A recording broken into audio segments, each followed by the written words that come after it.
बिस्मिल्लाहिर्रहमानिर्रहीम। अस्सलाम वालेकुम। किचन विद पाक फौज में हम आपको खुश आमदीद कहते हैं। तो कैसे हैं आप सब? मैं आप सबकी दुआ से अल्लाह ताला के फजलो करम से खैर खैरियत से हूँ। तो मेरी तरफ से तमाम यूट्यूब फैमिली को ईद का दूसरा दिन मुबारक हो। कैसी गुजर रही है आप लोगों की ईद? हमारी तो बहुत अच्छी गुजर रही है, अल्हम्दुलिल्लाह अल्हम्दुलिल्लाह। अल्लाह पाक का लाख लाख शुक्र है। तो आज पूछते हैं, बच्चों का दूसरा दिन है, बच्चे ऑलरेडी रेडी हो गए हैं, तैयार हो गए हैं, तो इनसे पूछते हैं और मिलते हैं। अस्सलाम वालेकुम। कैसे हो? ठीक है। कैसा गुजरा ईद का दूसरा दिन? बहुत अच्छा। मज़ा आ रहा है?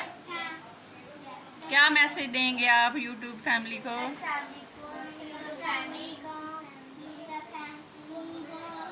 मेरी तरफ से ईद